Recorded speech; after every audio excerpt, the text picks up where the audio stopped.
Oi, meu nome é Luana. Oi, eu sou o João e essas são as 5 melhores, piores resenhas de Cinzas do Norte, de Milton Ratum. Tinha, João? Assim, eu tô aqui em frangalhos para ler essas 5, mas eu já antecipo que sou contra todas elas. Discordo em absolutamente tudo. A opinião de todos os senhores é muito respeitável, mas pra mim não vale um caracol. Mas eu olhei aqui pra Luana. Vai, João. Primeira curta. Na metade, descobri que o livro é muito chato. Terminei porque não gosto de abandonar livros. Eu amo esses guerreiros, sabe? Que vão até o final. Odiando. Nem Milton Ratum me derruba.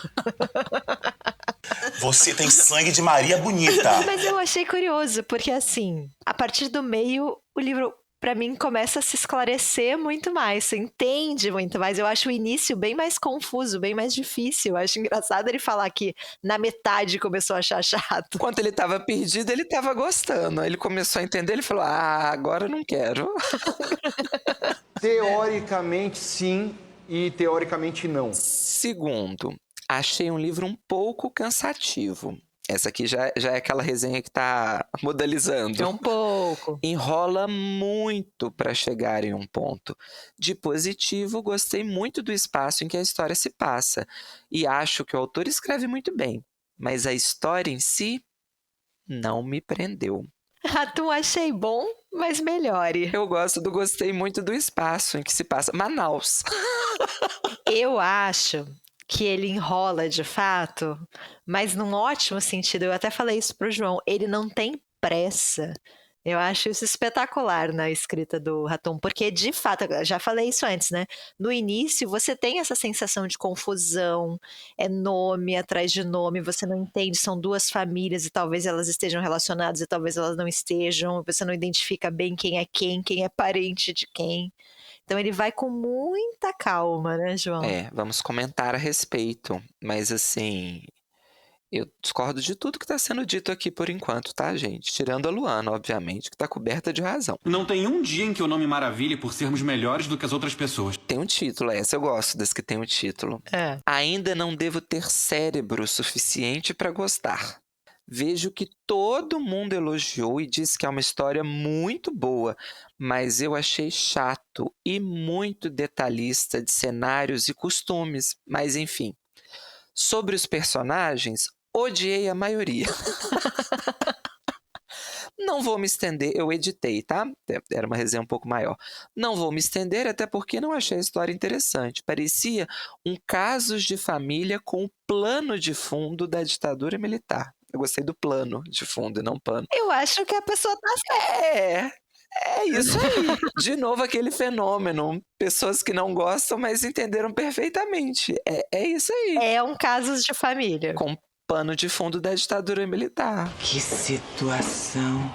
Faltam 2 resenhistas aqui, ó. Essa é um pouco mais longa também, eu dei uma editada. João criticando pessoas que falam demais. Não estou criticando pessoas que falam demais mal do Milton Ratum.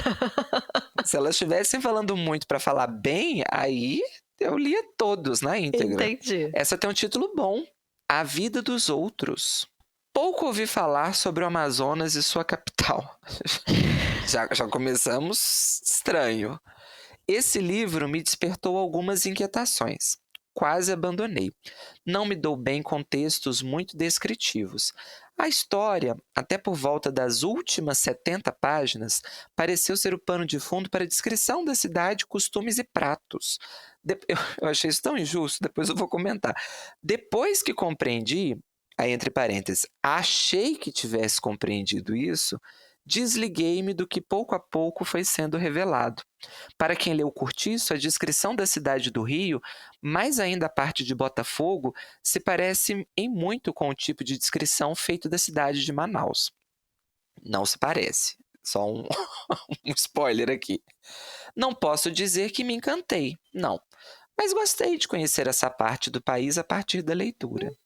Que é essa cidade que ninguém nunca falou nada no Brasil, Manaus, Você acha o livro tão descritivo assim? Eu não acho. Eu também não acho. Inclusive, os próprios personagens, a gente vai tendo muito pouco acesso à descrição física deles, assim.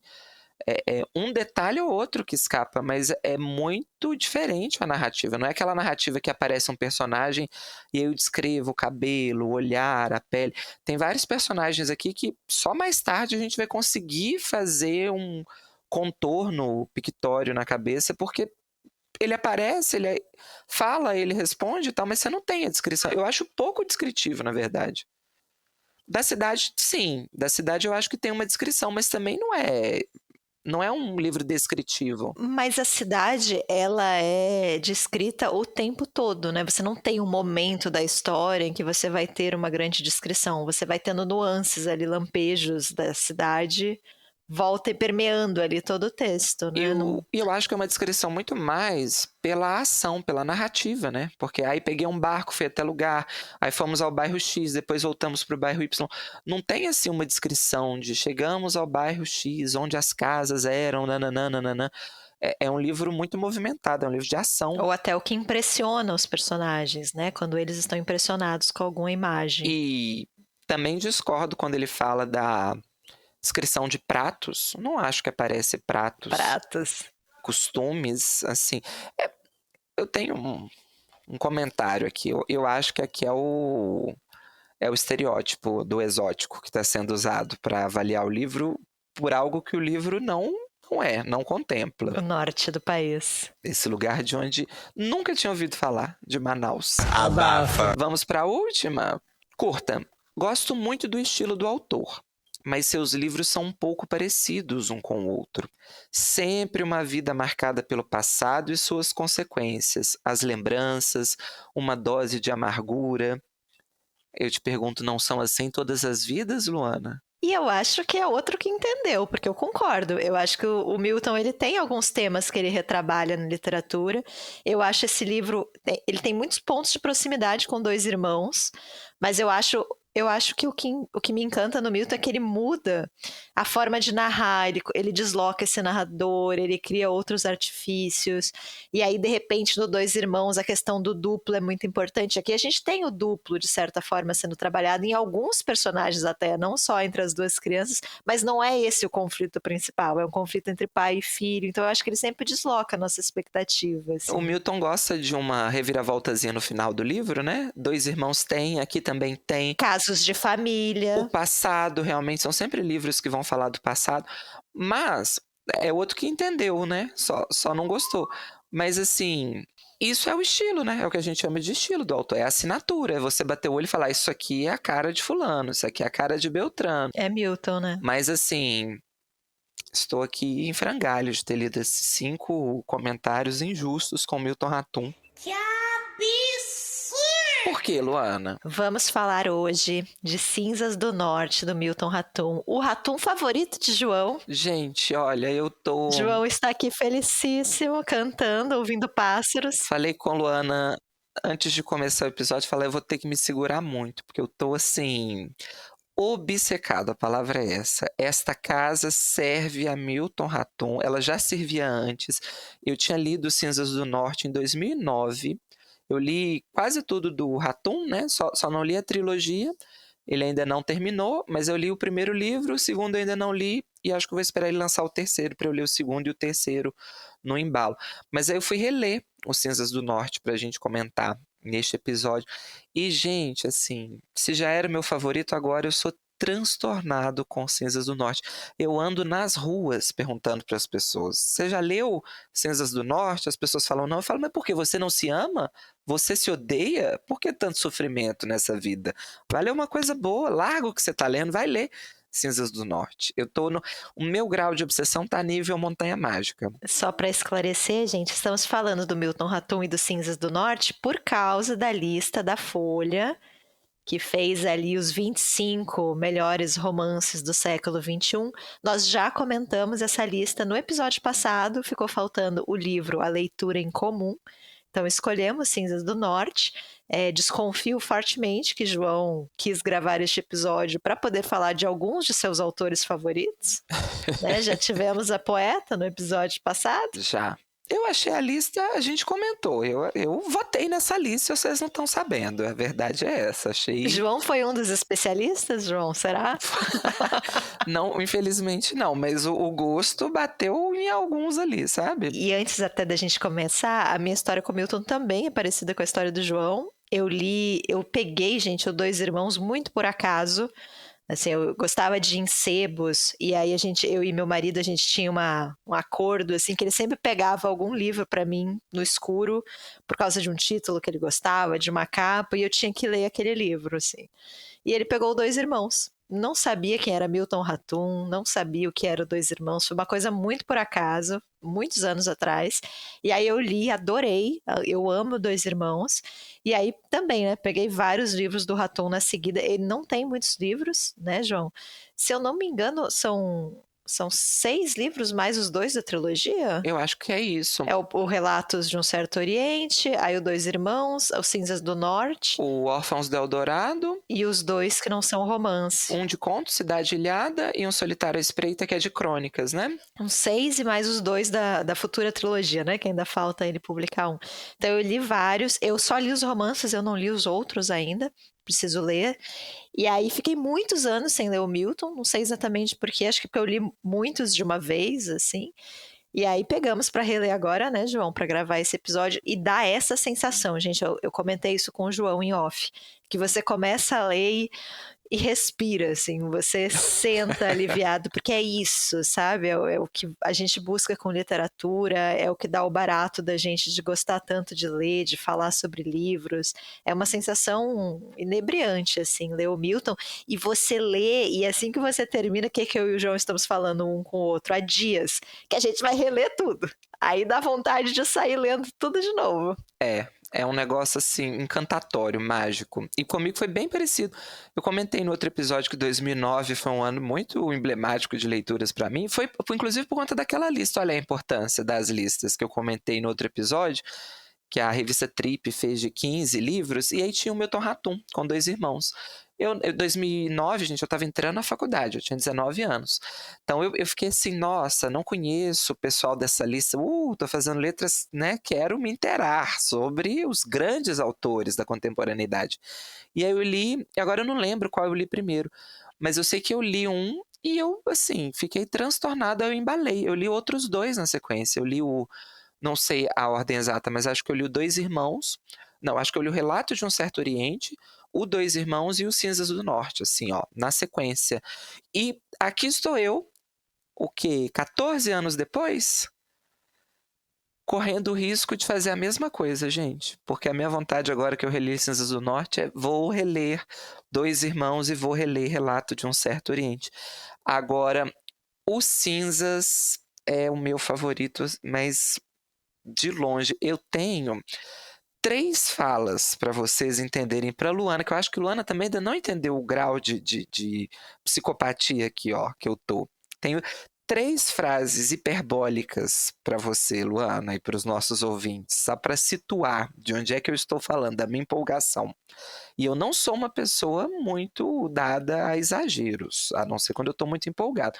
Eu não sou como uns e outros aí que taca copo, prato no chão. Tenho quebrado copos. Eu não tenho quebrado copos. Mas tenho 3 frases, tá, Luana? Eu hierarquizei aqui, ó. Primeiro, não importa o que aconteça, Cinzas do Norte será a minha melhor leitura de 2025. Digo isso em junho, mas assim, com muita consciência tranquila, porque eu contei para Luana, gente, eu comecei a reler, eu li assim, 80 páginas num dia, é um livro de 300 e pouco, 311 páginas, li 80 páginas, e aí quando foi na sexta-feira agora, fui dar uma adiantada. O projeto nem era reler o livro todo, porque a gente grava no domingo, eu achei que não fosse dar tempo. Eu não fiz nada na sexta-feira, gente, eu não desgrudei do livro. Eu fui assim, da hora que eu acordei até a noite, virado no livro, não fiz mais nada, tô tendo que inclusive correr atrás do prejuízo hoje, cheio de coisa para fazer que eu não fiz sexta-feira, porque eu não conseguia largar o livro. E aí, eu acho que quem gosta de ler sabe que quando acontece isso é muito mágico, né? Essa experiência, assim. Você quase volta ali para a adolescência, para aquele deslumbre com a leitura de, meu Deus, eu preciso saber o que vai acontecer. E eu não lembrava de... E olha que é uma releitura, né? Eu não lembrava disso, e que coisa maravilhosa. Eu fiquei... Foi catártico, sabe? Então, assim, acho muito difícil, quase impossível, que outro livro, mesmo que eu goste muito, tenha esse encantamento, esse poder, assim, que eu tive reencontrando Cinzas do Norte. Mas essa é a primeira frase, essa é a mais tranquila das outras 3 que eu vou falar. Você vai falar ao longo do episódio ou vai falar tudo agora? Não, vou falar agora e daí caminhamos juntos. Eu aqui, amo ó. que assim, a gente tá... Gente, eu não sei se vocês repararam que a gente gostou muito do livro. A gente não falou uma coisa que preste. Uma coisa, lindo, lindo, lindo, lindo. Nossa, que linda! Você gostou? Várias críticas aqui embasadas, maravilhoso. É isso que os ouvintes esperam. A primeira frase que eu queria compartilhar é: eis aqui a minha melhor leitura de 2025. A segunda é... Por que eu falo isso com consciência tranquila também? Porque para mim, para este que vos fala aqui, o Milton Ratum é o maior prosador brasileiro vivo. Não tem, do Brasil, não tem para ninguém. E um dos melhores do mundo também, porque no mundo a briga fica mais... eu não tenho tanta leitura, né? Eu leio mais literatura contemporânea brasileira. Mas assim, gente, no Brasil eu acho que não tem, assim, nossa, ele tá muito acima do que esse homem faz aqui.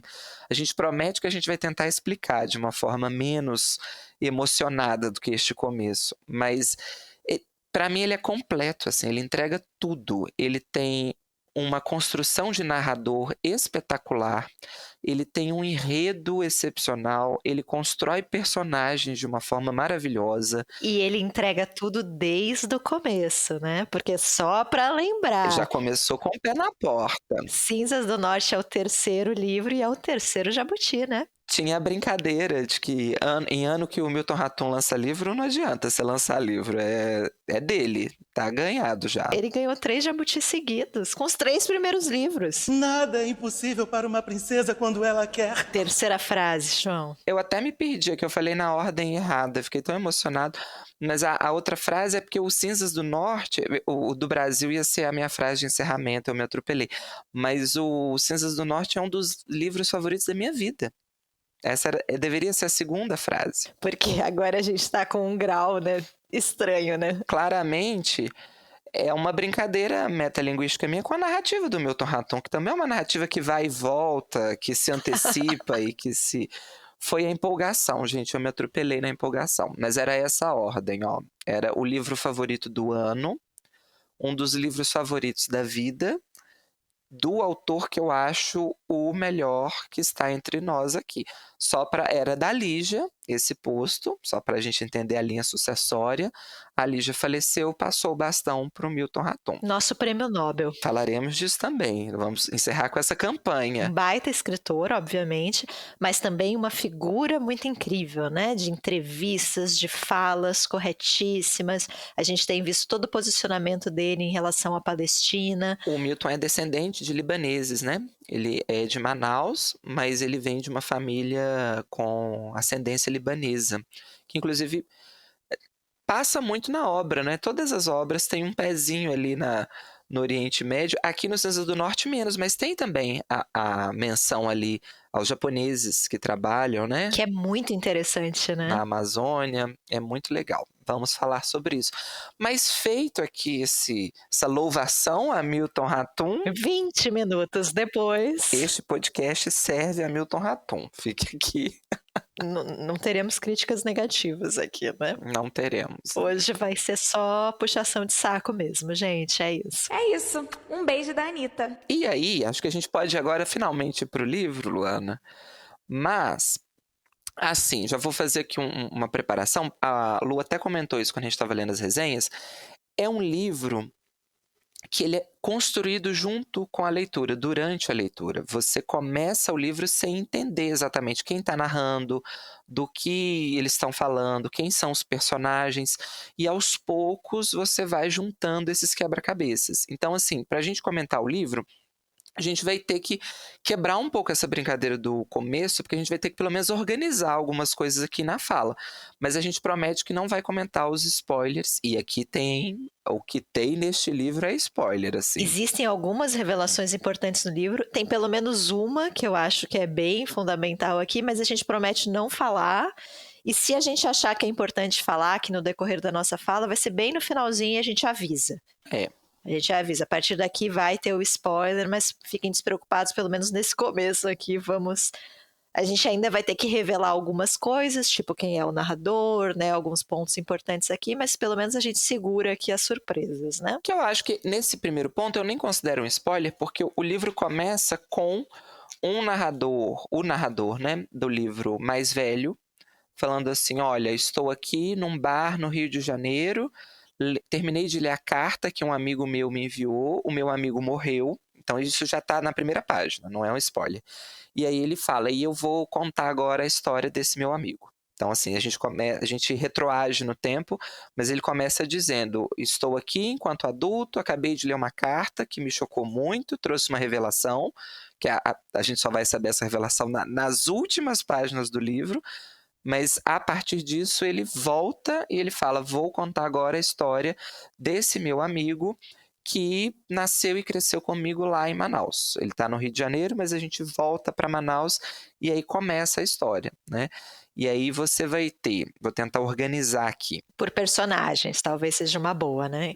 Quem narra? Esse narrador é o Olavo, cujo apelido vai ser Lavo. E aí já é um pequeno spoiler, porque a gente só vai saber o nome dele lá na página 50. Assim, ele demora a ser nomeado, mas a gente acompanha ali. Acho que não é uma grande questão, porque ele vai narrar o que é o meu amigo, quando que ele conheceu na escola, então você sabe exatamente quem é o narrador. Mas o que é bastante complexo no começo é a configuração familiar.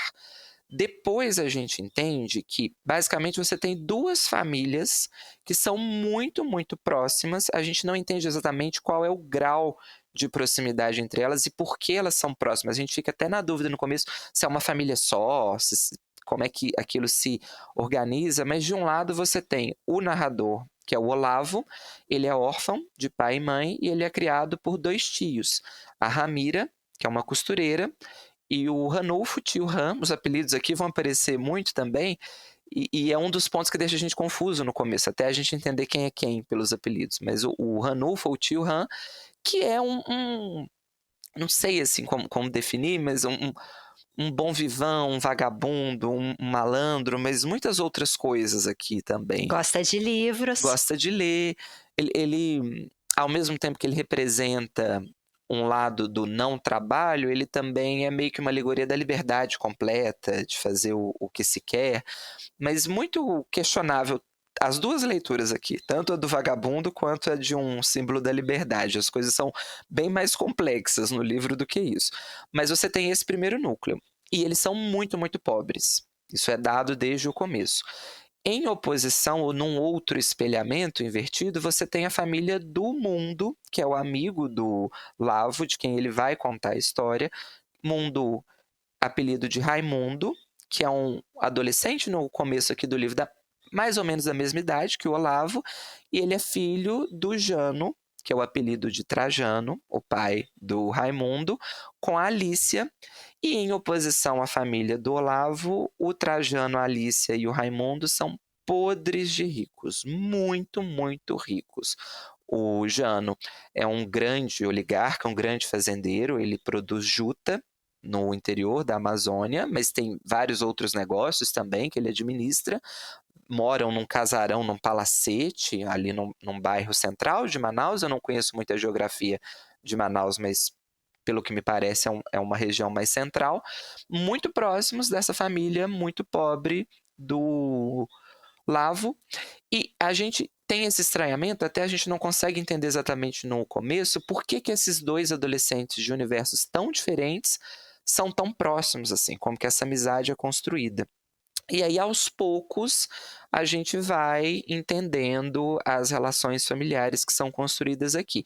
Mas, basicamente, o livro ele tem dois narradores. O primeiro é o Lavo, contando a história do amigo dele, do Mundo, e essa narrativa vai ser entrecortada por algumas cartas que o tio o tio Han, o Ranulfo, endereça para o mundo. Então é o tio do Lavo. narrador direcionando as cartas não para o sobrinho, mas para o amigo do sobrinho. E aí já vai ser estranho, porque no começo, a primeira carta, você fala, mas por que esse homem está escrevendo para esse menino? Quais são as relações? E aí, igual a Luana comentou, é um livro que com muita calma vai tecendo essas relações, vai destrinchando. E assim, gente, eu tenho muitas coisas para comentar aqui, todas elas elogiosas, mas o primeiro ponto que eu queria destacar é que habilidade para construir uma narrativa. Assim, é impressionante. Se a gente fosse colocar o enredo, eu nem acho ele um enredo simples, eu acho ele bastante sofisticado, ele tem muitas camadas, mas ele ainda consegue, pelo estilo narrativo que ele cria, complexificar isso sem que vire uma narrativa chata, né?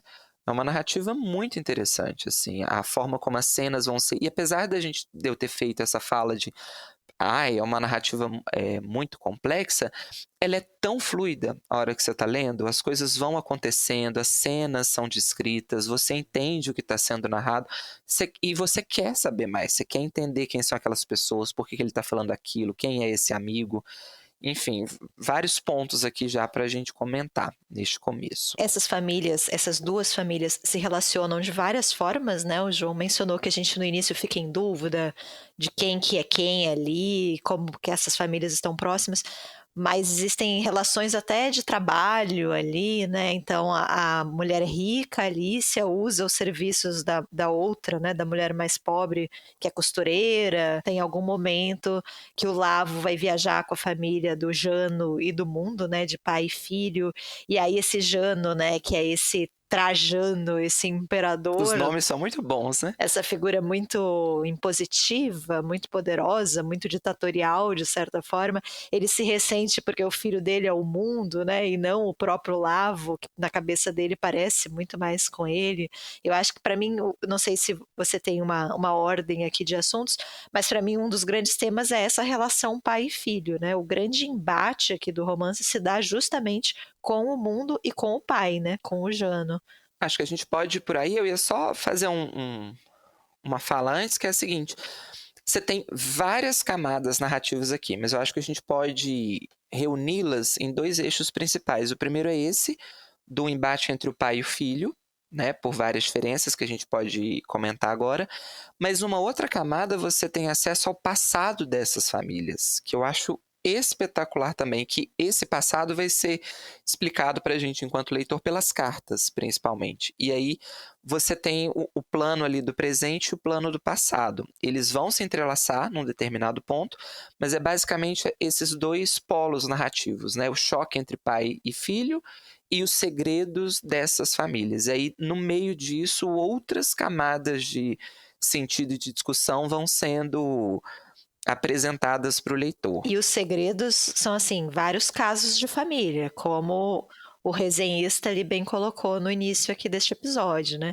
Então, o tio Han, que na verdade era apaixonado pela Alicia, e ela também gostava dele, né? A mulher rica e o homem mais... o bom vivan, né? O homem mais pobre. Ela própria era muito pobre, então ela casa com o Jano por um interesse mesmo, por uma expectativa ali de mudar de vida. A mulher mais pobre queria um pouco ser a Alicia, também era apaixonada pelo Jano, então você tem ali relações perigosas ali, né? Que mão boa para escrever bafão familiar o seu Milton Ratum tem, gente. E é um bafão, casos de família mesmo. Você lê e fala, minha nossa. E o Milton gosta, viu? Porque os 4 livros dele é bafão familiar, tá? O Dois Irmãos é bafão familiar do começo ao fim. Relatos de um Certo Oriente é bafão familiar.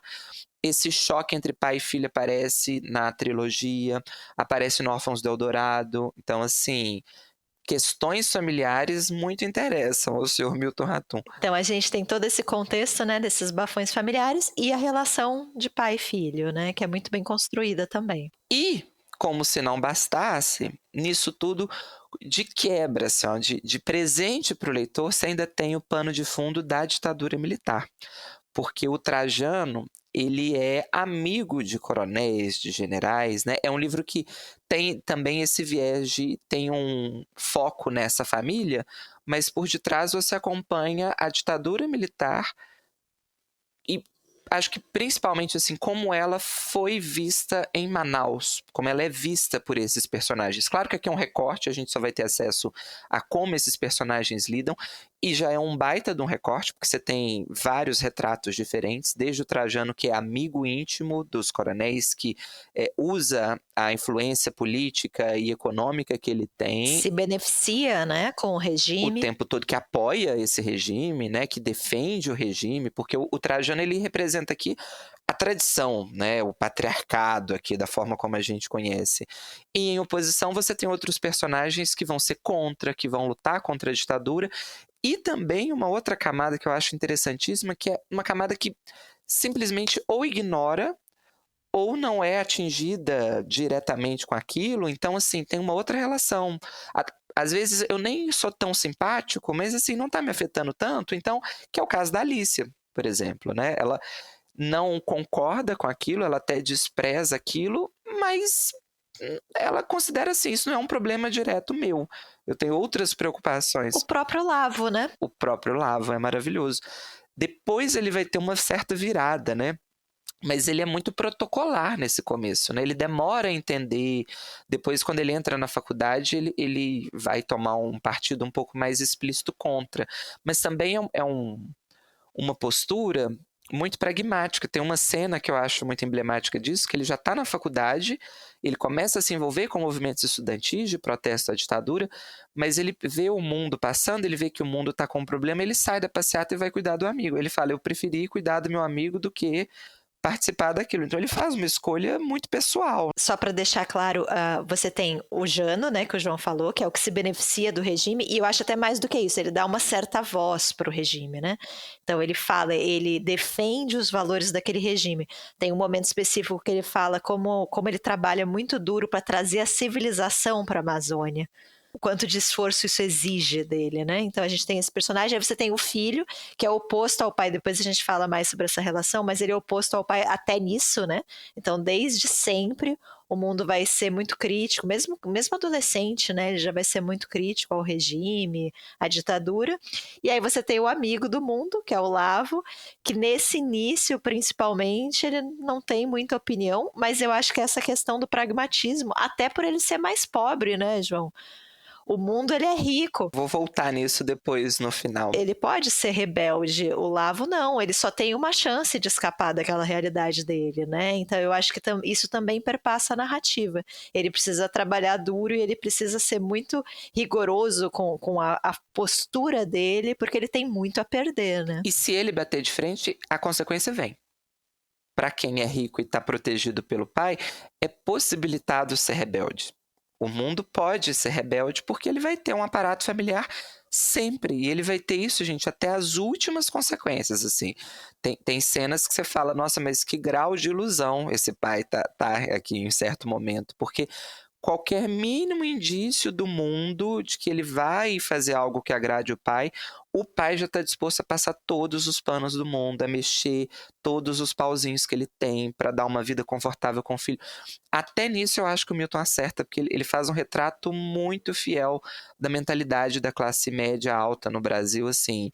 Mesmo quando eu tenho um embate com meu filho, para o meu filho, para minhas filhas, tudo, custe o que custar. Eu passo, assim, na frente e em cima de quem for em prol do meu filho, mesmo que eu tenha problema com meu filho. O meu filho está em primeiro lugar. Qualquer coisa que meu filho faça, tá ok. Então, vou defender, vou comprar testado, vou fazer o que for, vou usar da minha influência para arrumar emprego, para passar na escola, para ele ter benefício, para ele não ser tratado como os outros, porque o meu filho não é igual a nenhuma pessoa. O meu filho é meu filho. E a gente fala de outro lugar. Porque afinal, a gente já mencionou isso antes, mas o Jano, esse homem rico, ele é um patriarca, né? E como todo bom patriarca, ele quer que a sua linhagem floresça, né? Então ele quer que o filho seja um homem de sucesso, que o filho dê continuidade aos negócios dele, à riqueza dele.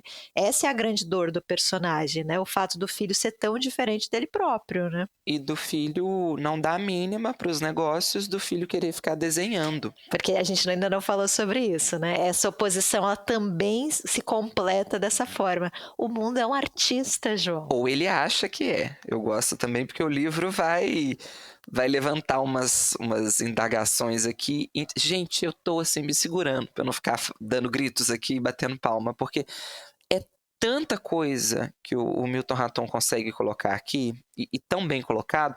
Só para voltar na figura do Jano, do Trajano, que ele gabarita aqui, né, a escrotidão. Ele é próximo dos militares, ele legitima o governo, ele admira o governo militar, ele encarna esse ideal de levar a civilização para a barbárie, e não gratuitamente, olha que simbologia maravilhosa, ele é filho de um português. Então, assim, é dado no livro, assim, ele encara realmente como um projeto da família dele de civilizar a selva, trazer aqui a luz para essa selva, né? E eu gosto muito, a gente comentou disso no outro episódio, quando a gente falou do 9 Noites, mas eu acho também primoroso o trabalho que o Milton faz de descrever esse cenário social e étnico aqui da Amazônia, obviamente, mas que eu acho que vale como um espelho para o Brasil todo, que é a relação do branco com os indígenas, como que a gente se relaciona com a Amazônia num determinado período histórico do país. Então, assim, é o branco realmente se colocando como superior, né? Como cabe a mim, é quase uma missão salvadora aqui eu trazer a cultura para esses povos. Ao mesmo tempo que você percebe que é um discurso da boca para fora, porque no fundo é exploração atrás de exploração o que está sendo feito. Não tem nenhum trabalho ali para trazer uma vida mais digna, supostamente, né? Porque já seria um problema você achar que os indígenas não têm uma vida digna, mas ainda que fosse, eles usam esse verniz, né? Do eu quero trazer saúde, eu quero trazer educação. Não quer nada, quer aproveitar a mão de obra, quer quase escravizar essa população, quer que essa população viva na miséria absoluta e eu lucro. Tem uma cena que é muito emblemática disso, que é durante essa viagem, logo no começo do livro, mas que o capataz ali do Trajano chega num dos portos e começa a vender vários produtos supostamente urbanos, né? Então, medicamento, café, açúcar para aquela população, e ele cobra um preço muito mais caro, ele troca, né?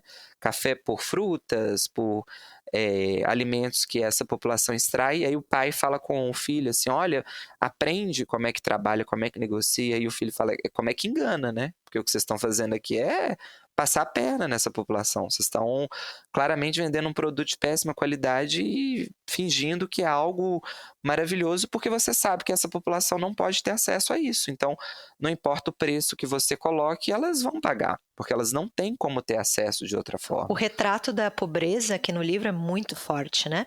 Então a gente está nesse momento ali de criação da Zona Franca de Manaus, né? Nesse processo ali militar e civilizatório, então você tem ali a construção dessa massa de refugiados sociais que vão ser deslocados de determinado território para ir para um assentamento novo, né, feito em condições absolutamente precárias, a criação ali, a formação das palafitas, a exploração em diversos níveis. Você tem inclusive cenas aqui que abordam prostituição infantil, meninas muito novas, né, envolvidos em uma indústria aqui de sexo.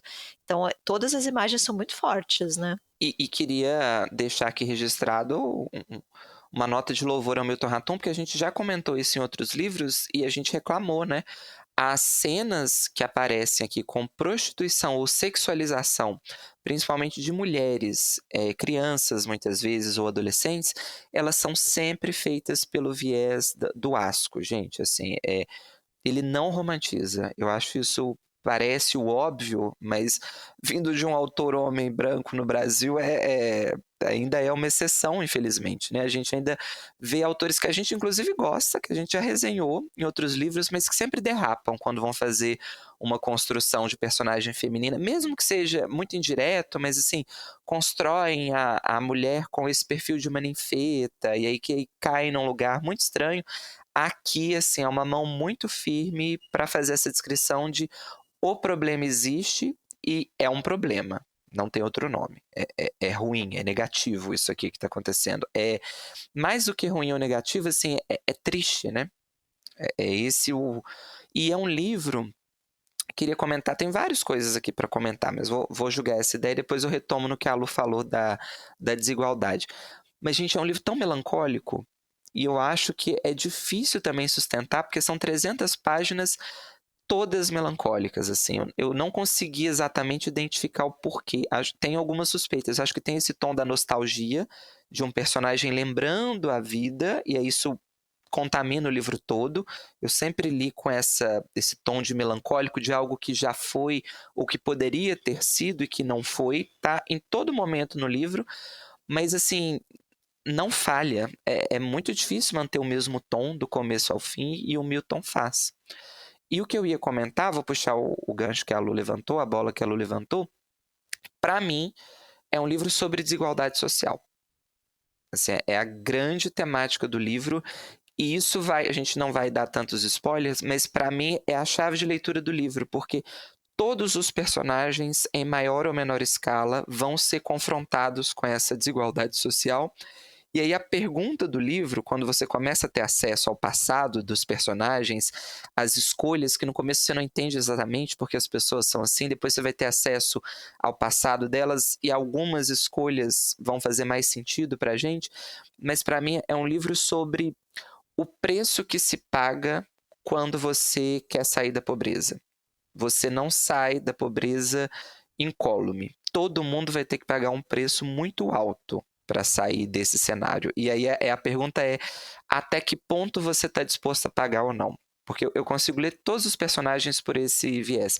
Todos os que saem da pobreza pagaram um preço. Eles tiveram, a vida cobrou deles. Pode ser, cada caso é um caso, mas ou ele teve que abrir mão da liberdade, ou ele teve que abrir mão da felicidade, ou ele teve que abrir mão de quem ele era. Dos seus valores, né? Ele teve que abrir mão daquilo que ele acreditava, daquilo que era mais precioso para ele. Ele teve que se vender para que ele, de fato, tivesse o dinheiro. Mas, assim, todos os personagens que conseguem minimamente ascender socialmente, eles têm que abrir mão de algo muito valioso na vida deles. Inclusive o narrador, inclusive o Lavo. E quem não está disposto a pagar o preço, continua pobre, continua onde está. Que eu acho que são os tios, é a Ramira e o Ranulfo. Eles não estão dispostos a pagarem o preço, e aí é como se a vida dissesse, pois então vai ficar onde está. Então a gente não vai te dar nada. Ou você negocia com a vida, ou você abre mão de algo que é uma visão tão real e tão cruel da nossa sociedade, porque é isso, gente, assim, para mim faz uma dissecação da desigualdade capitalista num nível que poucas vezes eu vi, assim. Todo mundo que ascendeu socialmente pagou um preço. E aí, aí vem a tristeza, porque assim, você deixa de sofrer com umas coisas, mas você vai sofrer o resto da sua vida, pensando naquilo que você abriu mão. E eu gosto dessa imagem de quase a vida como um mercado, né? Quer ascender, então eu vou te exigir isso. O que é mais importante para você? Me dê ou continue onde está. E aí se a pessoa fala, não, isso eu não estou disposto a vender, então fica aí, do jeito que está. Porque os personagens que não têm essa variação, eles sofrem das mesmas dores do passado e no presente. E os outros não. Os outros começam a sofrer por outros motivos, inclusive por aquilo que eles perderam, né? Então nunca foi mérito, sempre foi flexibilidade moral? Sempre foi flexibilidade moral. Ou não necessariamente flexibilidade moral, mas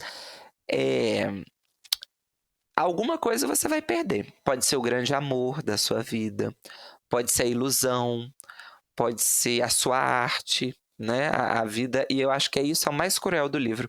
A vida vai exigir coisas diferentes dessas pessoas para que elas consigam chegar onde elas querem chegar ou onde elas precisam chegar. O pacto, ele é pensado individualmente, João.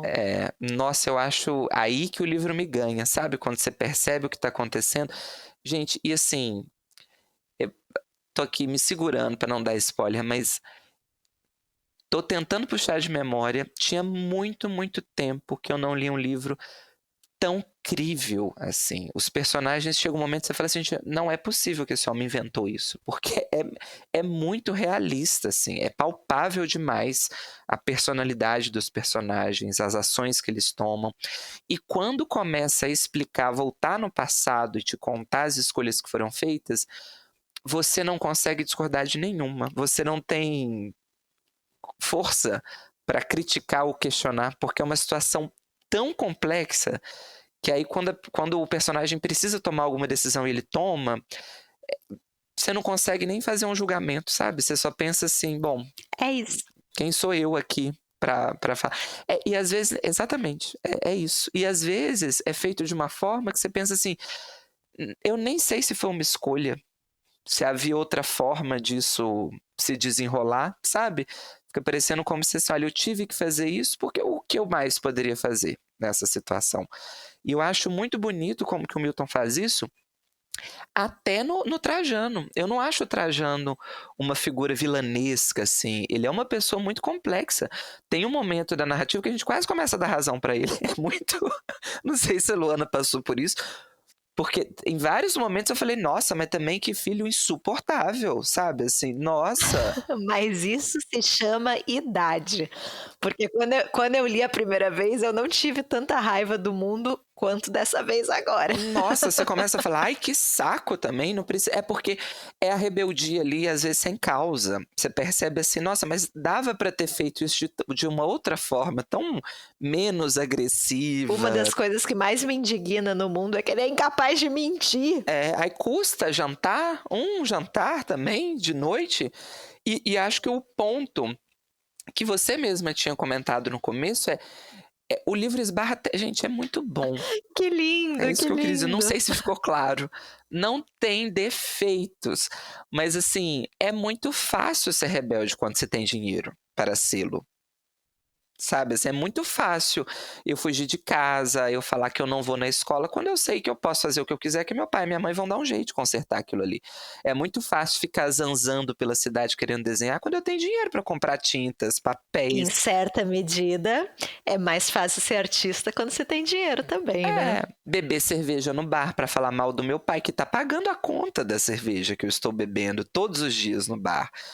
Né? Aí eu acho que o contraponto do Olavo é maravilhoso, é muito bem feito, porque assim, ele não pode se dar ao luxo de ser uma pessoa revoltada. Ele tem que pensar 3, 4 vezes antes de entrar no movimento estudantil de esquerda contra a ditadura, porque se ele for pego, ele vai ser morto, ele vai ser torturado, ele não tem costa quente, ele não tem como pedir para o pai, ele nem pai tem, como é que ele vai pedir para a família, para o tio, para a tia, dar um suporte de liga para o general tal, pede para me libertar, ele vai ser morto. Então assim, ele tem que ponderar isso, né? Ele tem que fazer essas escolhas. E eu amo o fato, é quase uma ironia aqui do Milton Ratum, de que o Olavo, gente, ele é o personagem mais tranquilo da história, tadinho, e tudo descarrega nele, tudo desemboca nele, né? Ele é meio que o depositário dos segredos alheios ali. Eu gosto dessa construção de um personagem que é testemunha de outras vidas, né? Ele está narrando a vida dos tios, a vida dos pais que ele não conheceu, a vida dessa família vizinha, da mãe do amigo, que é uma figura muito dúbia, muito ambígua. Isso tudo vai caindo no colo dele, ele vai descobrindo coisas, vão contando coisas para ele, coisas que às vezes ele não queria nem saber, e ele que vai montando esse quebra-cabeça, né? Como se coubesse a ele narrar e amarrar tudo isso. Mas eu queria voltar na questão da arte, João. Você está fugindo da questão da arte. Hoje eu vim de Trajano, eu sou contra! Porque a gente tem, além de todas essas infinitas discussões aqui que o João já mencionou, tem uma discussão interessante sobre arte também, e o papel da arte, né? Porque a arte dele é uma arte de oposição ao poder instituído, né? Então ele quer utilizar a arte dele como uma forma de protesto, em certa medida. E aí você tem, em contrapartida, um outro artista aqui no livro, um outro personagem artista, que ele faz uma arte, pelo menos num determinado momento da história, muito mais comercial, né? É uma arte para vender, é uma arte, ele faz o que pedem para ele, o que encomendam, basicamente, e lá vai o filho do homem rico falar criticar, né? Fala, como assim? Isso nem é arte. Isso que você está produzindo é arte. A arte não pode ser algo para ser vendido. Claro que não, você tem dinheiro, você não precisa sobreviver da arte, afinal de contas, É maravilhoso, maravilhoso. E esse personagem é o tutor do Raimundo, né? Ele que vai funcionar no começo como um professor de arte, e depois a gente acompanha uma virada ali esquisita nessa relação por conta dessa oposição entre o que é arte, qual o papel da arte. É maravilhoso, gente. É um livro, eu acho, muito complexo nos espelhamentos que ele faz, né? Nessas oposições, assim, gente, tem várias, deve ter umas 15, 16 aqui, e oposições complexas, né? Nessas decisões, quem fez alguma flexibilização moral, digamos assim, quem não fez, quem se vende, quem não se vende, ou quem acha que se vende, quem acha que não se vende, de repente é o contrário, você percebe que quem acha que não se vende é quem mais se vendeu, né? Gosto também... Ai, gente, ele gabarita, assim, ele faz todas as discussões, porque pro Trajano, além de tudo, o grande medo é de que o filho artista seja gay, né? É um medo que está aqui no começo o tempo todo. Não será, infelizmente. Aqui não temos isso, mas era um dos grandes medos do Trajano. Meu Deus, só falta o meu filho ser gay, né? Eu que estou aqui preocupado com o herdeiro e ter um filho gay na família, não é possível. Mas a própria narrativa brinca com isso, né? E vou falar aqui o mínimo possível para não dar spoiler, mas que te engana. Além de tudo, ele ainda encontra espaço para enganar o leitor. Ele, em vários momentos, aqui a gente deu só um desses exemplos, ele te prepara para uma coisa e de repente você desemboca em outra. Então ele, no começo ele flerta muito com isso e você fala, deve ser gay mesmo, né? Porque pelo contexto. Aí depois quando você descobre que não é, você fala, nossa, eu também tô tão preconceituoso, né? Só porque o menino é artista, eu tava aqui comprando a ideia. Aí dá aquela vergonha de falar, opa, será que eu também não tenho algumas coisas aqui para serem desconstruídas? Porque para mim tava dado que era, claro que é. Pai sempre sabe. Prefere pintar, desenhar do que é muito próximo da mãe, né? Tem todos os estereótipos aqui. E aí quando não é, você fala aí, nossa, você olha para baixo e fala, não, mas eu sempre soube que ele não era também. E escondendo assim, de falar aí. Eu ainda acho que ele é. Eu não acredito em amizade masculina. Eu acho essa amizade do Lavo com o mundo muito esquisita. Não existe, João, amizade entre homens que não envolva algum tipo de interesse. Não tem, eu acho que não tem, é um mito. Eu tenho muita pena do Olavo, gente, aqui no livro, porque em vários momentos, tipo, ele tá tentando resolver a vida dele, não vai lá fazer não sei o que, aí ele vai, coitado, você fala, coitado desse menino também, que assim, não deixam ele descansar. E tem um outro ponto que eu acho que o Milton mostra, assim, a habilidade de escrita dele, como ele amadurece a escrita, que a gente começa com os personagens crianças. E aí eles vão envelhecendo, eles chegam até no final ali, no final pro mundo, né, que vai morrer, conforme tá dado no começo, mas eles chegam até o começo da vida adulta ali, uns 30 anos, mais ou menos, e a linguagem vai amadurecendo, ela é bem diferente no começo do livro, quando eles são crianças, depois quando eles são adolescentes, quando eles são adultos, você vai tendo ali um amadurecimento mesmo de tudo, né? Do conflito, dos pensamentos, da forma deles se expressarem. E é muito sutil essa mudança no livro, assim.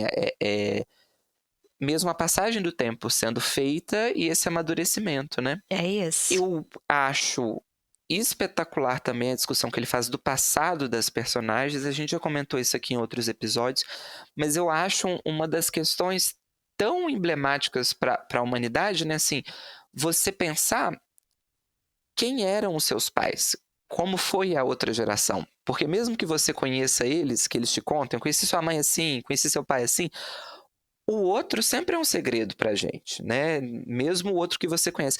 Mas o outro que você entrou na metade da vida, imagine, ele pode te contar o que ele quiser. Você não sabe o que seu pai e sua mãe pensaram, quem eram os seus pais, os seus tios, os seus avós, né? Não é à toa que eu acho que é uma das questões mais emblemáticas da literatura, tentar reconstruir esse passado que a gente não tem acesso.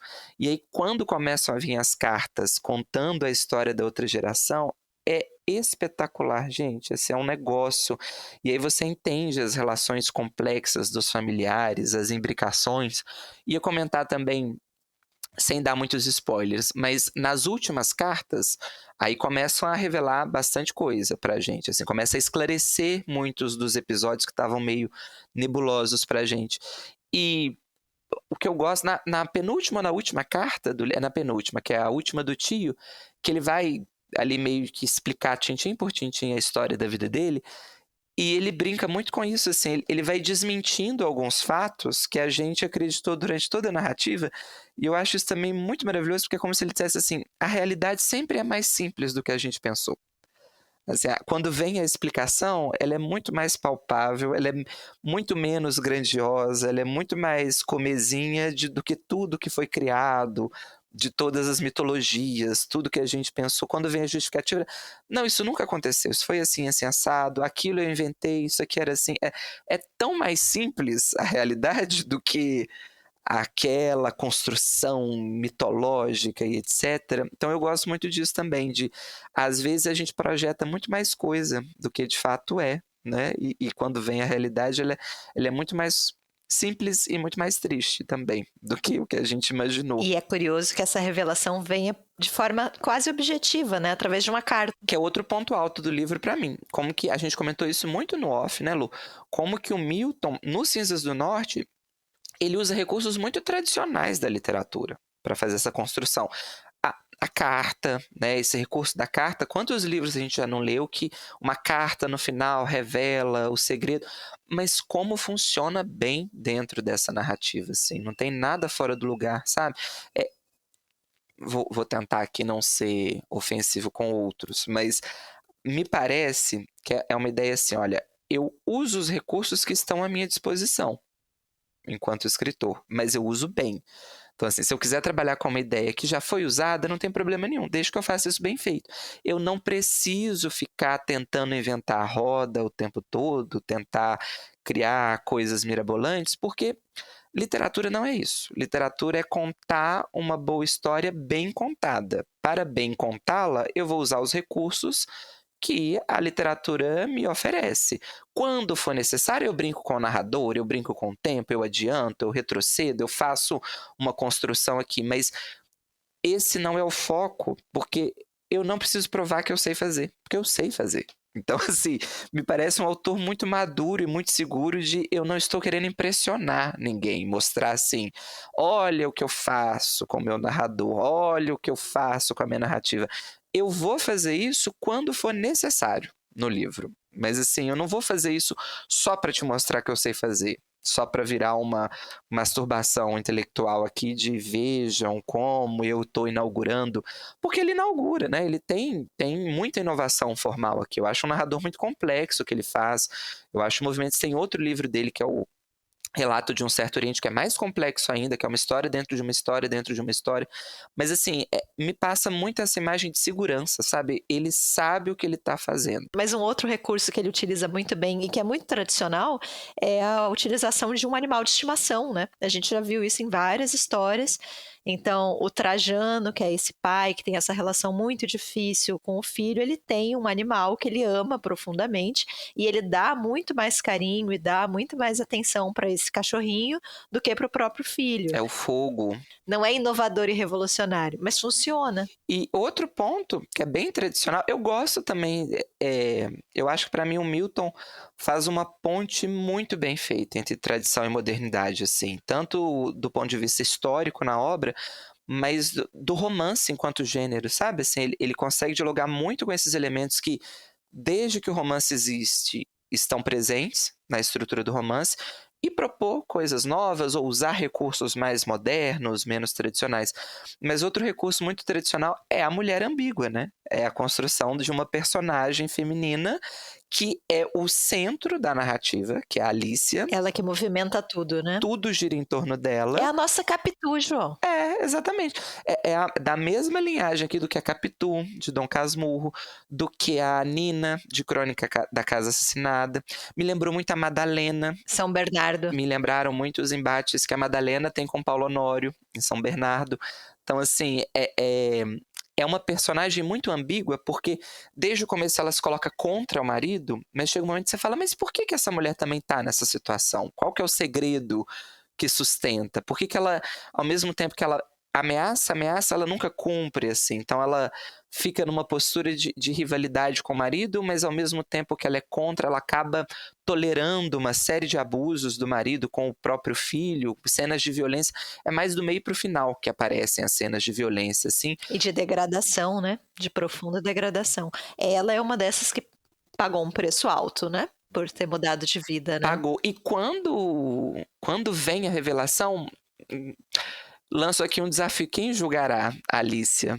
Porque quando vem não é exatamente uma explicação, porque não é um romance didático, mas quando te contam a história dela, quando você vai tendo acesso, nossa, é um negócio que assim, você não estava preparado também. E aí você pensa, não sei se sou capaz de julgar essa mulher. E até as atitudes que ela tem, que pra gente são muito condenáveis, né? Ela tem uma postura, por exemplo, de embate muito grande com a tia do Lavo, do narrador, e é sempre uma cena meio de humilhação. Ela faz questão de mostrar pra ela assim, eu estou pagando, você precisa do meu dinheiro, e a Ramira tem que ficar naquela posição de odeio essa mulher, mas precisa do emprego. Então assim, é uma sensação de humilhação mesmo, né? Eu tenho que ser submissa a essa mulher porque ela está me pagando, e o prazer que a Alicia tem em humilhar essa mulher. E aí quando você entende, não é que isso legitime a humilhação, mas faz mais sentido, te desloca um pouco só daquele lugar de crítica, de julgamento que eu tava no começo, sabe? Você percebe que tem muito pano pra manga, com perdão do trocadilho aqui, ó, da costureira, mas tem muita coisa ali por debaixo do pano, né?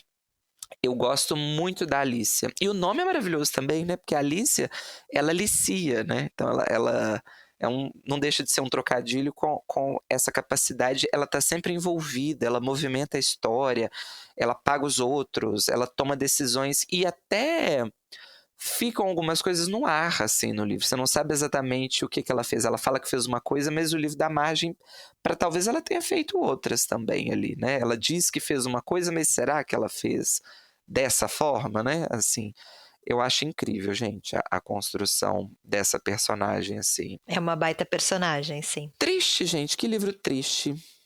E que livro bom. Porque, assim, é um livro... Tem muita desgraça. Mas eu não sei, eu não fiquei com a sensação de que é uma desgraça atrás da outra. Eu acho que é pior até do que a desgraça. É como se a tristeza fosse a própria vida, sabe? Assim, não precisa ter mais desgraça. Estar vivo já é uma grande desgraça em algumas situações, né? E estar vivo neste lugar, neste país, neste cenário. Gosto também de como o Milton faz isso, é como se a narrativa ampliasse. Ele está fazendo um retrato de personagens que são infelizes, mas é como se a narrativa dissesse, mas quem pode ser feliz nesse contexto? Quem pode ser feliz num país com ditadura militar, com essa desigualdade social? Não existe possibilidade de felicidade para ninguém, nem para quem é rico, nem para quem é pobre. Claro que quem é pobre vai sofrer muito mais e vai sofrer por outras coisas, mas isso contamina a narrativa. Todo mundo vai sofrer, porque todo mundo tem que sofrer num país desigual e num país autoritário, igual o Brasil, né? Assim, é um rolo compressor ali destruindo tudo que tem. É isso. E o título, gente, que título bem dado. Porque é isso, assim, Cinzas do Norte é quase... É um cenário de ruína absoluto, né? Moral desses personagens, assim. Ninguém ficará ileso no final dessa narrativa. Tem um ponto de virada do meio, que a gente também... Não vou falar aqui qual é, porque aí acho que é um spoiler, mas dali pra baixo é a ruína absoluta de todos os personagens. Até de quem achou que com aquilo que acontece, agora era liberdade, aí é que o negócio vai degringolar. E eu gosto disso também na narrativa, de mostrar que, às vezes, o que você mais deseja é o seu ponto de ruína. Quando aquilo acontece, aquilo ali não vai te libertar de lugar nenhum. Pelo contrário, você vai continuar preso no que você estava ou vai piorar a sensação, né? É a ruína da família e a ruína da região também, né? Você espelha esse título, porque tem, inclusive, cenas aqui, imagens de desmatamento, dessa floresta sendo destruída para a construção desses assentamentos, né? Dessa... não sei nem como falar sem sem fazer discurso, assim, mas a derrubada mesmo, né, da floresta, em prol dessa ocupação humana que é completamente feita sem qualquer planejamento, né? Então, os cinzas também me remete a isso, né? Essa floresta incendiada. Tudo que se perdeu, né? E é muito curioso porque ele equilibra muito as imagens, né, de Manaus. Eu acho que tem uma coisa encantatória.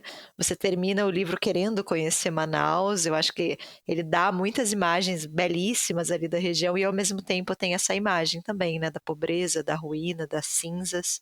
Então ele equilibra muito polos muito diferentes aqui, né? Acho que até para fazer o recorte dos personagens, né? São personagens de classe social muito diferente. Então, você vai ter retratos da mesma cidade muito diferentes, assim. Tanto a magia, a cultura, a exuberância da floresta, quanto a pobreza, a miséria, a exploração, a sujeira, né? Tem umas cenas também que vão abordar muito isso. Mas eu acho belíssimas as imagens, gente, assim, na canoa, os passeios no barco, né? Até isso vai ser discutido, porque o Rio, ao mesmo tempo que é bonito, ele pode ser traiçoeiro também, né? Ele vai cobrar um preço aqui para alguns personagens que é muito bonito. E não é também um recurso novo, mas assim, os únicos personagens que têm alguma nobreza vão ser ceifados da narrativa, né? Você tem aqui... E acho que é mais complexo até. Pode ser essa ideia de uma alegoria para não se permite esse grau de nobreza nessa civilização em que a gente está, mas também pode ser uma coisa até mitológica. Como eles já morreram, a gente cria uma imagem de que eram pessoas sem defeito, porque eles não estão mais aqui, então a gente pode purificar a aura desses personagens, né? Gente, é um espetáculo de livro, é isso que eu tenho para dizer. E pra gente registrar aqui, só pra gente tomar umas coisas que a gente contou nos outros episódios que a gente comentou, mas é isso que a gente comenta tanto, né? É uma narrativa que ela não é didática com o leitor além da conta, ela não precisa ser, ela não menospreza o leitor, ele não explica tudo, ou ele vai explicando quando é necessário, assim, ele dosa muito bem essa explicação, né? Nossa, que saudade que eu tava de ler uma coisa assim, sabe? Alguém que falasse assim, ó, vem cá, vem com Titi que Titi sabe fazer. Acompanha, senta e escuta, né? A gente ficou tão embevecido aqui no que lindo, que a gente não deu nem os créditos do livro, você sabe, né, João? Não sabia. Nada, a gente não falou nada, a gente perdeu completamente o método, a objetividade. Mas a gente dá o crédito agora. Companhia das Letras. E o livro foi publicado originalmente em 2005. Eu li na edição antiga, que pra mim, gente, eu queria... Até isso. Que capa linda. Agora são com outras capas. Eu gosto das capas novas também. Eu tenho exatamente essa edição também. Eu gosto muito de capas com fotos. Acho que funciona muito bem. As novas também são. Mas eu preferia... Eu acho que conversava mais com as narrativas antigas do que as novas. Acho que a capa do novo é uma árvore, né? É, em preto e branco. Ruína de árvore. Eu acho tão bonito esse céu aqui, imenso azul, sabe? Assim, um vazio imenso. Uma capa mais minimalista. Ai, gente, olha, eu tô assim, transtornado. Leiam. Acho que essa é a nossa dica. Eu amei este livro, uma releitura. E assim, sem defeitos, gente. É isso que eu tenho para dizer. É muita coisa, sabe? A gente tá aqui 1 hora falando do livro, a gente foi para vários lugares diferentes. E nada errado na narrativa, é isso que eu fiquei muito chocado, sabe? Assim, não tem uma coisa que você fala, ah, esse personagem, ah, mas isso aqui... Não tem uma vírgula fora do lugar nesse livro. É tudo perfeito, na minha opinião, assim. Belíssimo, gente. E volto a dizer, que aula de construção de personagem. Milton Raton é professor, né? Mas tá dando aula aqui no livro também, porque que incrível. Eu fiquei com vontade de mandar o livro para várias pessoas, sabe assim, ó, lembra aquilo que você quis fazer? Olha como é que faz, sabe assim, e achei assim absurdo, uma força de uma narrativa com uma proposta, sabe, esse autor que sabe onde quer chegar, que sabe fazer. Ai, muito maravilhoso, gente.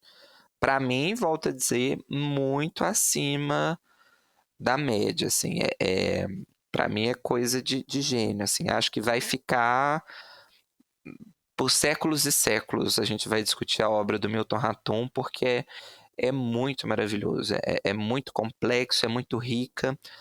Tem forma, tem conteúdo, tem narrativa, tem fundo histórico, tem inovação formal, assim. Do que você gosta, tem aqui. Pode ler, você vai ser contemplado. É o próprio meme do é uma obra-prima, né? É uma obra-prima. E além de tudo, é o que você falou no começo, um autor muito consciente. Eu sugiro para quem ouviu o podcast, quiser assistir as entrevistas dele, gente, ele, assim, muito lúcido. Ele fala uma coisa, ele tem um perfil de escritor que é muito curioso, ele demora a publicar, né? O intervalo de publicação do primeiro para o segundo livro dele, gente, são de 11 anos. Ele publica o relato em 89 e o Dois Irmãos é de 2000. É uma postura até política mesmo de resistência, eu acho, sabe? De eu não preciso virar uma máquina de publicação. Eu vou publicar quando eu achar que eu tenho algo para ser publicado. Eu vou falar quando eu tiver algo para ser dito. Eu não preciso ficar aqui a serviço da novidade o tempo todo. Ele fala isso na entrevista, que a gente vive no mundo do apelo à rapidez, do apelo à velocidade, do apelo a tudo que é efêmero, e que ele encara a literatura como o oposto disso. A literatura é uma forma de resistência à rapidez. A literatura, ela exige tempo, principalmente o romance. Ele exige que você esteja disposto a ler, a ter um prazo, a esperar, a lidar com isso de uma forma, né? E ele brinca, ele fala, né, é por isso que a literatura ocupa o espaço que ela tem hoje, né? Que ela está perdendo esse espaço, porque não é uma sociedade que valoriza isso, que valoriza a paciência, a espera. E gosto muito dessa postura dele de demorar, sabe? Mas não é uma demora assim proposital, me parece orgânico do ponto de vista dele, de escrita, de vou falar quando eu precisar falar, quando eu tiver algo a ser dito. Não vou me apressar para lançar um livro, porque tem 7, 8 anos que eu não lanço. Vou lançar quando eu tiver que lançar. E acho que o mais importante agora de tudo isso é a gente lançar a campanha, um Nobel para Milton Ratum. Nobel de Literatura para Milton Ratum. Com certeza é o nosso candidato, né? Eu acho que ele cumpre todos os requisitos, tem cara de Nobel, tem uma escrita de Nobel. Tem um apelo para o Nobel. Pesada, tradicional, né? Eu acho muito Milton Ratum. Da memória, do passado, tem a questão política, tem inovação formal, mas não é nada que vai assustar muito a academia, assim. Talvez assuste, mas aí é um problema da academia. Só que é isso, gente, precisa de campanha. Cadê Walter Salles aqui, ó, pra gente fazer uma campanha? Cadê Valtinho? Porque, gente, prêmio Nobel é campanha, tá? Prêmios são campanhas. Então, assim, não adianta jogar no colo. A Academia Sueca, ela é provocada. Ela vai premiar quando primeiro tem que indicar. Não adianta ficar falando, por que a Academia Sueca não premiou? Já indicaram fulano para ele ganhar? Indicou quanto tempo? 1 ano. Gente, tem autor que foi ganhar o Nobel depois de 18 indicações. Então, assim, é um projeto. É um projeto a longo prazo. Mas ele tem que começar, de alguma forma, sabe? É o nosso candidato. É um autor muito bem recebido no estrangeiro, assim, porque tem que ser mesmo, porque é maravilhoso. Como que não vai ser bem recebido? Então, assim, cadê governo? Cadê governo? Cadê o povo fazendo campanha? Gente, eu acho que nossa, assim, nasceram um pro outro, sabe? O prêmio Nobel. Não sei se o Milton vai gostar disso. Me parece que ele tem uma relação. Acho que não. Mas aí a gente é rebelde igual ao mundo. Vai receber o Nobel de Literatura, sim. Não acho que ele é contra o prêmio Nobel, mas acho que assim, ele não tem essa preocupação, porque eu acho que ele vai, pelas falas dele, assim, ele tem uma postura antissistema, né? Assim, muito mais crítica. Entendo e valorizo, muito mais crítico, assim. Acho que ele vai pensar que é um grande espetáculo, assim, que nada mais contra a literatura do que o espetáculo. Mas, assim, acho que ele também vai entender que é uma questão aqui simbólica importante pra gente, este prêmio, para ele. Porque merecer, merece, viu, gente? Nossa Senhora. Estamos felizes de finalmente citar Milton Ratum. Ainda não tínhamos citado, isso aqui é um absurdo. Um autor do Amazonas, né? Eu acho que até isso é muito importante e legal na obra dele. A gente falou disso no outro episódio, mas num país que ainda é muito dominado por mercado editorial e por autores do Sudeste, quando você tem essa força, esse trator aqui na literatura passando e que veio do Amazonas, é importante realmente valorizar para que isso vire algo mais comum, sabe? Para que a gente não tenha só a exceção, né? Ou para que não seja tratado como algo fora da curva, para que ele sirva realmente como porta de entrada para outros autores amazonenses que obviamente existem, mas que a gente sabe que às vezes tem uma projeção muito menor, que não chegam de uma forma, não chegam às grandes editoras, enfim, né? Mas é a ideia da projeção mesmo, da representatividade, de a partir dele a gente ter acesso a outros escritores, a outros autores que discutem temas tão caros ao Brasil como um todo, né? É isso, né, João? Qual que vai ser a palavra da vez? Nobel pro Ratum? Pode ser, né? Um Nobel para Ratum, um Nobel para Amazônia, mundo, também é uma boa palavra. Mundo eu gosto, mundo é legal. Então vamos de mundo? Vamos de mundo, este personagem adorável. Que é o que o Milton Ratum merece. O mundo. O mundo. Exato. Inclusive não falamos sobre isso, mas tem essa ironia do nome, né? Porque o personagem mundo ganha o mundo. E será que ele ganha o mundo mesmo? Mas você não é todo mundo. Sigam a gente nas redes sociais, curtam, compartilhem, comentem. Façam esse podcast ganhar o mundo. Ganhar o mundo. Manda esse podcast para a Academia Sueca, para ela entender que chegou a hora dela premiar, passou da hora dela premiar o Milton Ratum. Cadê o Nobel para América Latina? Estamos aqui. Cadê? Mas vai ser ele? Não sei se ficou claro, mas a gente acha que o Milton é um baita escritor, gente. Assim, o Nobel é que ganharia o Milton Ratum, entendeu? A verdade é essa. O Milton Ratum sendo premiado com o Nobel limparia a barra do prêmio Nobel de vários prêmios condenáveis. Gerações. No futuro a gente falaria, mas premiou o Milton Ratum, quer dizer, não era tão doidinho assim, she's so crazy, não era. Tinha um critério ali. Tô doidona. A Lucy crazy. Quem sabe a gente faz um episódio dedicado, né, ao Milton Ratum. E queria falar também que João falou que essa vai ser a melhor leitura do ano. Infelizmente, João, você não vai poder colocar no top 5 melhores leituras do ano, porque já gastou aqui. E esse podcast tem regras, a gente não repete o livro. Então, dê um jeito aí de ler outros livros bons. Mas só queria deixar registrado, todos vão saber que eu estarei mentindo. Que é algo que o mundo nunca conseguiu fazer, então acho que é bom que a gente faça. Já a mãe dele... Alice. Não aprendeu, faltou nessa aulinha ali com a mãe.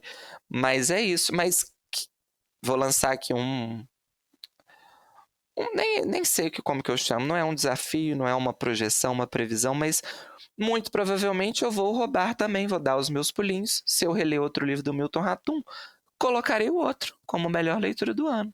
É isso, Lona. Ninguém manda em você. Porque a gente aprendeu que tudo tem um preço. Se você quer me cobrar essa cláusula de ineditibilidade, nem sei como se diz, ineditismo, né? O português é uma língua tão bonita quando bem falada, pena que nem sempre. Mas se você quer me cobrar esse grau de ineditismo, eu vou exigir um preço. E o preço será esse. Eu vou burlar as regras. Outro livro do... Mas não tem regra nenhuma que você tá burlando, João. É isso. Tô anunciando aqui, ó. Não importa. Entendi. É isso, João. Rebeldia acima de tudo.